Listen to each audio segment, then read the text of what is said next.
నమస్తే, welcome to పూరా local. నేను మీ కృష్ణబాల. ముందుగా ముఖ్యాంశాలు. తెలంగాణలో బీజేపీ గ్రాఫ్ పెరిగింది. 35% ఓటింగ్ పర్సెంటేజ్ వచ్చిందన్న కిషన్ రెడ్డి. మోడీ వేవ్ ఉండడం వల్లే బీజేపీకి భారీ మెజారిటీ. రిజర్వేషన్లపై విపక్షాలు తప్పుడు ప్రచారం చేసిందన్న కొండ. మోదీ ఎదుట ప్రత్యేక హోదా ప్రస్తావన. కేబినెట్ బెర్త్ అక్కర్లేదు, హోదా ఇస్తే చాలన్న చంద్రబాబు. ప్రధాని మోదీని కలిసిన పవన్ ఫ్యామిలీ. అకిరాను పరిచయం చేసిన పవన్. లోక్సభ ఎన్నికల్లో తెలంగాణ ప్రజలు బీజేపీపై విశ్వాసం ఉంచి అధిక స్థానాల్లో గెలిపించారని బీజేపీ రాష్ట్ర అధ్యక్షుడు కేంద్ర మంత్రి కిషన్ రెడ్డి అన్నారు. బీజేపీకి రాష్ట్ర ప్రజలు 35% పైగా ఓట్లు వేస్తే అసెంబ్లీ ఎన్నికలతో పోలిస్తే లోక్సభ ఎన్నికల్లో కాంగ్రెస్కు కేవలం 1% మాత్రమే ఓటు పర్సెంటేజ్ పెరిగిందన్నారు. అనేక స్థానాల్లో బీఆర్ఎస్ డిపాజిట్లు కోల్పోయిందని ధ్వజమెత్తారు. లోక్సభ ఫలితాలను బట్టి చూస్తే రాష్ట్రంలో బీజేపీ ప్రత్యామ్నాయంగా ఉండాలని ప్రజలే భావిస్తున్నారని అర్థమవుతుందన్నారు. అసెంబ్లీలో 8, లోక్సభ ఎన్నికల్లో 8 స్థానాలు గెలిచామని, వచ్చే శాసనసభ ఎన్నికల్లో 88 ఎమ్మెల్యే స్థానాలు గెలిచి అధికారంలోకి రాబోతున్నామని ధీమా వ్యక్తం చేశారు. చేవెళ్ల పార్లమెంట్ నియోజకవర్గం పరిధిలో మోడీ వేవ్ ఉండడం వల్లే బీజేపీకి భారీ మెజారిటీ వచ్చిందని ఎంపీ కొండా విశ్వేశ్వరరెడ్డి అన్నారు. ప్రతిపక్ష పార్టీలు నరేంద్ర మోడీ వస్తే రిజర్వేషన్లు తొలగిస్తుందని దుష్ప్రచారం చేసినా ప్రజలు బీజేపీని నమ్మి ఓట్లు వేశారని తెలిపారు. కేంద్రంలో ఉన్న ఎన్డీఏ ప్రభుత్వం ప్రజల అభ్యున్నతిని దృష్టిలో పెట్టుకుని చేపట్టిన సంక్షేమ కార్యక్రమాలే మళ్లీ నరేంద్ర మోడీ అధికారంలోకి రావడానికి దోహదపడ్డాయని తెలిపారు. వికారాబాద్, తాండూర్, పరిగిలో బీజేపీ బలమైన శక్తిగా ఎదిగిందని, గతంలో 3-4 వేల ఓట్లు కమలం పార్టీకి పడితే ఈసారి 20,000, 30,000 ఓట్లు పడ్డాయని అన్నారు. కేంద్రంలో మోడీ గారి నమ్మకంతో, మోడీ గారు ఉంటేనే దేశానికి, రాష్ట్రానికి, ప్రాంతాలకు అభివృద్ధి అవుతుందని మోడీ గారి మీద నమ్మకంతో పెద్ద మనుషుల కాడి నుంచి యువకులు అందరూ కూడా మోడీ దిక్కు చూసి వారు చేసే పథకాలైనా ఇవన్నీ కూడా డెవలప్మెంట్ కార్యక్రమాలైనా కూడా గ్రామీణ ప్రాంతంలో, పట్టణాలలో ఇవన్నీ చూసి ఒక మోడీ వేవ్ చేవెళ్ల ప్రాంతంలో వచ్చింది. ఇది నేను అనుకుంటున్నా ముఖ్యంగా చేవెళ్ల ప్రాంతంలో ఇంకా ఎక్కువ మోడీ వేవ్ ఉండే, దానివల్లనే ఇంత పెద్ద మెజారిటీ వచ్చింది.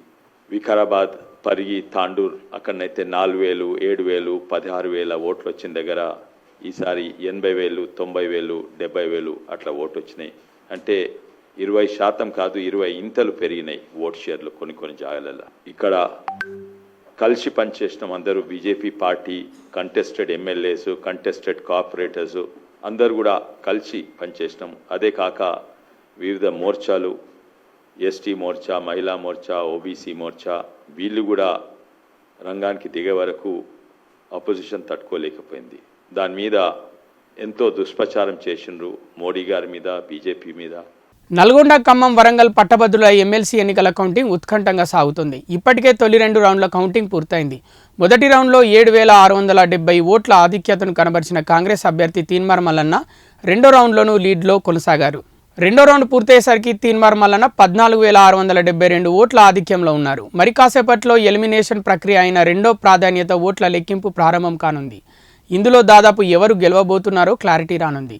2023లో జరిగిన అసెంబ్లీ ఎన్నికల్లో జనగామ నియోజకవర్గం తరఫున పల్లా రాజేశ్వరరెడ్డి గెలిచారు. దీంతో ఆయన ఎమ్మెల్సీకి రాజీనామా చేశారు. ఈ నేపథ్యంలో గ్రాడ్యుయేట్ స్థానానికి ఉప ఎన్నిక అనివార్యమైంది. రాష్ట్ర ప్రయోజనాలే అందరి ప్రథమ కర్తవ్యం కావాలని కొత్తగా ఎన్నికైన ఎంపీలకు టీడీపీ అధినేత చంద్రబాబు సూచించారు. ప్రజలిచ్చిన తీర్పుతో ఆకాశంలో విహరించొద్దని, పదవులు శాశ్వతమని ఎవరు అనుకోవద్దని చెప్పారు. వైసీపీ ఎంపీలు గతంలో జగన్ కేసుల మాఫీ ఎజెండాతోనే ఢిల్లీలో పైరవీలు చేశారని ఆరోపించారు. టీడీపీ నేతలు ఈ విజయాన్ని సమాజ సేవకు వినియోగించాలని స్పష్టం చేశారు. ప్రధానమంత్రి నరేంద్ర మోదీని జనసేన అధినేత పవన్ కళ్యాణ్ కుటుంబ సమేతంగా కలిశారు.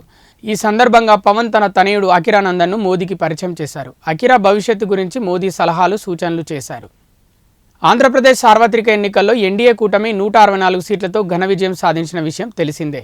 జనసేన పోటీ చేసిన 21 స్థానాల్లోనూ పోటీ చేసి గెలిచింది. పవన్ విజయంపై మెగా ఫ్యామిలీ ఎంతో సంతోషంగా ఉంది. మెగా ఫ్యామిలీలో పవన్ కళ్యాణ్కు ప్రత్యేక స్థానం ఉంది. ఆంధ్రప్రదేశ్లో ప్రభుత్వ మార్పుపై సిబిఐ మాజీ జేడీ లక్ష్మీనారాయణ కీలక వ్యాఖ్యలు చేశారు. ఎన్నికల సమయంలో ఎన్డీఏ కూటమి ఇచ్చిన హామీలు నెరవేర్చడానికి 1,00,000 కోట్లకు పైగా బడ్జెట్ కావాలన్నారు. అన్ని హామీలు నెరవేర్చాలంటే ప్రత్యేక హోదానే మార్గమని సూచించారు. కేంద్రంలో బీజేపీకి పూర్తి మెజారిటీ ఉన్నందున హోదాను డిమాండ్ చేయలేకపోతున్నామని గతంలో జగన్ పలుమార్లు చెప్పారని, కానీ ఇప్పుడు కొత్త ప్రభుత్వానికి డిమాండ్ చేసే అవకాశం వచ్చిందన్నారు. రాష్ట్ర ఆదాయం ఎప్పుడైతే పెరుగుతుందో మీరు అభివృద్ధితో పాటు సంక్షేమం కూడా చేసే అవకాశం దొరుకుతుంది. లేకుంటే ప్రత్యేక హోదా రాకుంటే మీరు ఇచ్చిన హామీలు ఏవైతే ఉన్నాయో సంక్షేమం సందర్భంలో అవి చేయడానికి ప్రస్తుత ప్రభుత్వం చేసిన దానికన్నా ఎక్కువ అప్పులు చేయాల్సి వస్తుంది. కాబట్టి ఇక వేరే పర్యాయం లేదు, గత్యంతరం లేదని కూడా నేను అంటాను. కాబట్టి ఎటువంటి ప్రయత్నం చేసినా మీరు ప్రత్యేక హోదా తీసుకురావడం చాలా ప్రాధాన్యం రాష్ట్రం కోసం. అందువల్ల అప్పుడు ఎలాగైతే జగన్మోహన్ రెడ్డి గారు అన్నారో కేంద్రంలో భారతీయ జనతా పార్టీ స్వబలంతో వారు ప్రభుత్వం ఏర్పాటు చేసే స్థాయికి వాళ్ళు వెళ్ళారు. వాళ్ళకే కనుక 250 సీట్లు మాత్రమే వచ్చుంటే అప్పుడు మనం వాళ్ళ మీద ఒత్తిడి తెచ్చి మనం ప్రత్యేక హోదా తీసుకురాగలిగే వాళ్ళం అని చెప్పారు. ఈరోజు ఆ పరిస్థితి వచ్చింది. ఎందుకంటే భారతీయ జనతా పార్టీకి ఐ థింక్ 240 సీట్లు కోల్పోయారు. కాబట్టి 240 సీట్లలో ఇప్పుడు ఏదైతే జగన్మోహన్ రెడ్డి గారు అన్నారో ఆ పరిస్థితి వచ్చింది. కాబట్టి ఈ పరిస్థితిని రాష్ట్ర ప్రయోజనాల దృష్ట్యా కొత్త ప్రభుత్వం దీన్ని ఉపయోగించుకోవాలి. దీన్ని ఖచ్చితంగా మన ప్రత్యేక హోదా కోసం పోరాడాలి. 5 ఏళ్ల పాలనలో నిరంతరం ప్రజాసేవ చేశామని, ఈ అవకాశం ఇచ్చినందుకు ప్రజలకు కృతజ్ఞతలని తెలిపారు వైసీపీ నేత మాజీ మంత్రి బొత్స సత్యనారాయణ. ఇక ముందు కూడా ప్రజాసేవ కోసం ఎల్లప్పుడూ అందుబాటులో ఉంటామని చెప్పారు.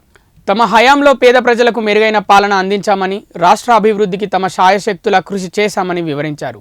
పేదల జీవన ప్రమాణాలు పెంచామని తెలిపారు. అయినా ప్రజలు తమను ఓడించడానికి కారణం మాకన్నా మెరుగైన పాలన అందిస్తారని ఆశపడి ఉండొచ్చని బొత్స తెలిపారు. మెరుగైన జీవనం, పాలన ఆశించడం ప్రజల తప్పు కాదని చెప్పారు. ప్రజలు ఉదయాల్లో గోడు కట్టుకుని రేపు ఇలాంటి వ్యక్తి కనీవిని చూడని విధంగా రేపు రాబోతుంది విజయం. ఏదైతే మా టార్గెట్ 175 ఉందో దాని దగ్గరలోనే విజయం రాబోతుంది.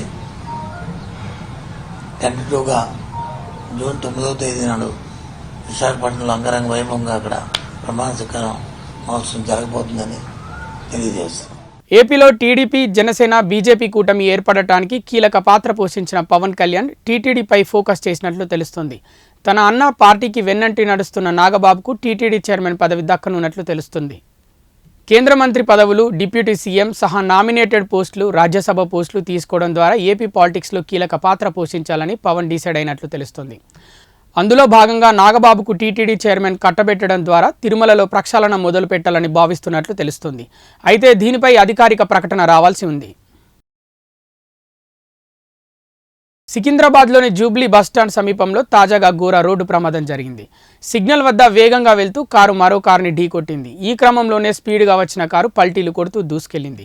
వెంటనే సిగ్నల్ వద్ద ఉన్న ట్రాఫిక్ పోలీస్, ఇతర వాహనదారులు వచ్చి కారు డ్రైవర్ను బయటకు తీశారు. అయితే ఈ ప్రమాదంలో కారు డ్రైవర్ సేఫ్గానే ఉన్నట్లు సమాచారం. ఈ ఘటనపై TGS RTC MD Sajjanar Twitter వేదికగా వీడియో షేర్ చేస్తూ స్పందించారు. సిగ్నల్ పడ్డప్పుడు ఆగే ఓపిక కూడా కొందరు వాహనదారులకు లేకుండా పోతుండడం బాధాకరమన్నారు. తొందరగా వెళ్లాలనే ఆత్రమే ఇలాంటి రోడ్డు ప్రమాదాలకు కారణమన్నారు. ఒక్క నిమిషం ఆగితే కొంపలే మునిగిపోవని, ప్రపంచమే మాగిపోదని పేర్కొన్నారు. గుర్తుపెట్టుకోండి, ఇలా సిగ్నల్ బ్రేక్ చేయడం ప్రమాదకరమని, రోడ్డు ప్రమాదాల నివారణ అనేది ప్రతి ఒక్కరి బాధ్యత అని తెలిపారు. ఇటీవల గుండెపోటు కారణంగా హఠన్మరణాలు పెరుగుతున్నాయి. అప్పటి వరకు ఎంతో హుషారుగా ఉన్న వ్యక్తులు ఉన్నట్టుండి ఒక్కసారిగా కుప్పకూలిపోతున్నారు. చుట్టుపక్కల వారు ఏం జరిగిందో తెలుసుకునేలోపు ప్రాణాలు వదులుతున్నారు. తాజాగా హైదరాబాద్ నగర పరిధిలో ఇదే కోవకు చెందిన ఓ ఘటన చోటు చేసుకుంది. ఈ ఘటన తాలూకు దృశ్యాలు సీసీటీవీలో రికార్డ్ అయ్యాయి. ఆ వీడియో కాస్త బయటకు రావడంతో ఇప్పుడు నెట్టింట వైరల్ అవుతుంది. ఈ ఘటన మేడ్చల్ జిల్లా కీసర గ్రామంలో చోటు చేసుకుంది. స్థానికంగా ఉన్న మెడ్ప్లస్ ఫార్మసీలో పనిచేస్తున్న మురళి గుండెపోటుతో మరణించాడు. షాపుకు వచ్చిన కస్టమర్లకు మందులు ఇచ్చి బిల్లింగ్ చేస్తున్న సమయంలో మురళికి ఒక్కసారిగా గుండెపోటు వచ్చింది. దాంతో కుప్పకూలి అక్కడికక్కడే మృతి చెందాడు. ఆపదలో ఉన్న కుటుంబానికి యుప్టీవీ అధినేత ఉదయనందన్ రెడ్డి అండగా నిలిచారు.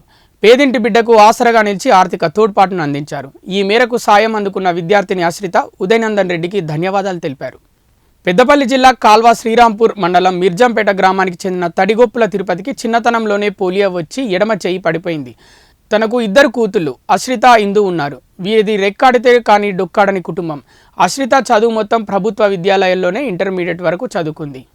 వారి కుటుంబ ఆర్థిక పరిస్థితులను చూసి ఎలాగైనా డాక్టర్ కావాలని కష్టపడి చదివి 2022లో నీట్లో మంచి ర్యాంక్ సాధించింది. మంచిర్యాల ప్రభుత్వ మెడికల్ కాలేజీలో సీటు వచ్చింది. విషయం తెలుసుకున్న యుప్ టీవీ అధినేత ఉదయనందన్ రెడ్డి తిరుపతి కుటుంబానికి అండగా నిలిచారు. తన కూతురు అశ్రిత విద్యకు అయ్యే ఖర్చును భరిస్తానని భరోసా ఇచ్చారు. 5 ఏళ్ల వరకు అండగా ఉంటానని చెప్పారు. అనుకున్నదే తడుగా తక్షణ సాయం కింద 25,000 రూపాయలను అందించారు. ఉదయనందన్ రెడ్డి సాయం చేయడంపై విద్యార్థిని అశ్రిత హర్షం వ్యక్తం చేశారు. ఉదయనందన్ రెడ్డిని ఆదర్శంగా తీసుకొని ఉన్నత చదువుల్లో రాణిస్తానని చెప్పారు. ఈ కార్యక్రమంలో వెన్నంపల్లి నారాయణ, మంతెన శ్రీధర్, సమిడ్ల ప్రకాష్, దాసరపు లోకేష్, తాళ్లపల్లి కుమారస్వామి, నాని, తోట్ల రాకేష్, బుర్గుల కుమారస్వామి పాల్గొన్నారు. నా పేరు తడిగొప్పల ఆశ్రిత. నేను నీట్ ద్వారానే ఎంబీబీఎస్ సీట్ సాధించాను. మా చాలా పేద కుటుంబము. మా మా బాబాయ్ ద్వారా మేడం ద్వారా సార్ నెంబర్ తీసుకొని మాట్లాడాను సార్తో. సార్ చాలా మంచివారు. సార్ నాకు 5 సంవత్సరాలు కూడా నువ్వేం బాధపడకమ్మా, నీ చదువుకి నేను తోడుంటానని చెప్పారు. దానికి చాలా కృతజ్ఞతరాలి నేను. నేను కూడా మంచి చదువుకొని మంచి సీట్ తెచ్చుకున్నా కదా, అలా పీజీలో కూడా మంచి ఫ్రీ సీట్ తెచ్చుకొని సార్ బాటలో నడుస్తూ అందరికీ ఉచిత సేవ చేస్తానని చెప్తున్నాను.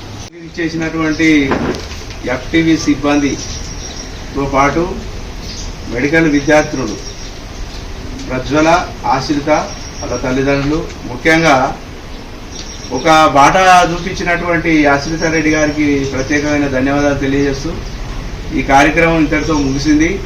ఉదయరెడ్డి గారి పేరును మీరు ఎల్లవేళలా గుర్తు చేసుకుంటూ మరి వారి బాట లోపలనే నడుస్తాం మేము కూడా మా చదువు అయిపోయిన తర్వాత అని అన్నారు. దానికి తగ్గట్టు భగవంతుడు మీకు అన్ని రకాల శక్తి సామర్థ్యాలు ఇవ్వాలని, దానికి తోడు ఉదయనందన్ రెడ్డి గారి ఆశీస్సులు మీకు ఎప్పటికి ఉండాలని మనస్ఫూర్తిగా కోరుకుంటూ ఈ కార్యక్రమానికి వచ్చి చేసినటువంటి మా కంప్యూటర్ ఆధునిక గ్రామదర్శిని కంప్యూటర్ డ్యూరిటో మరియు ఎఫ్టీవీ సిబ్బందికి, ఉద్యోగులకు, అదేవిధంగా ట్రైనింగ్కి వచ్చినటువంటి విద్యార్థులకు అందరికీ నా కృతజ్ఞతాభివందనాలు తెలియజేస్తూ ఈ కార్యక్రమంలో పార్టిసిపేట్ అయినటువంటి మా సోషల్ మీడియా సిబ్బందికి, శ్రీధర్ సార్కు అందరికీ కూడా పేరు పేరున నమస్కారాలు తెలియజేస్తూ ఈ కార్యక్రమం ముగిసిందని తెలియజేస్తుంది. పెద్దపల్లి జిల్లాలోని పెద్దబొంకూరు గ్రామం జిల్లా పరిషత్ ఉన్నత పాఠశాలలో కలెక్టర్ ముజమ్మిల్ ఖాన్ బడిబాట కార్యక్రమాన్ని ప్రారంభించారు. ప్రభుత్వ బడుల్లో మెరుగైన విద్యను అందిస్తున్నట్లు చెప్పారు. ప్రభుత్వం అన్ని రకాల వసతులను కల్పిస్తుందన్నారు. నేను చాలాసార్లు స్కూల్ తిరిగినప్పుడు ఒక మాటను అడుగుతుంటానండి, ఎందుకు మనకి చదువు పైన దృష్టి ఎందుకు పెట్టాలి, అసలు చదువు విలువ ఏంటి, చదువు ఉపయోగం ఏంటి, అది అర్థం చేసుకుందాం.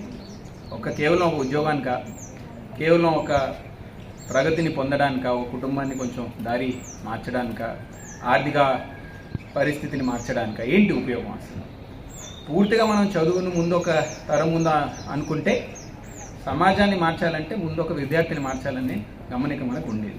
ఆ పనిలో మనమంతా ఇప్పుడు సమాజానికి ఒక పునాది వేస్తున్నాం అనేది ముందు గమనిద్దాం. ఇప్పుడు పునాది వేయాలంటే ఆ పునాది ఎంత గట్టిగా ఉంటే దానిపైన వచ్చే బిల్డింగ్ అంత గట్టిగా ఉంటుంది. ఇది మనకు తెలిసింది. గవర్నమెంట్ పాఠశాలని నమ్మని ఎందుకు చెప్తున్నా గమనించండి. ఏ స్కూల్కి వెళ్ళినా సరే, నేను ఒక స్కూల్కి వెళ్ళినప్పుడు మంచి వస్తువులు కావాలి, హంగులు కావాలి, ఉన్నాయా లేవా? లేనివి కూడా ఇప్పుడు కట్టిస్తున్నారా లేదా? కట్టిస్తున్నారు. రెండోది టీచర్లు ఉండాలి. సరే, ఖచ్చితంగా ప్రతి టీచర్ ఉండాల్సిన అటెండెన్స్ ఉండేలా కూడా చూసుకుంటూ పోతున్నాం. ఓకే. మూడోది ఏం కావాలి? నేర్పించే పద్ధతి.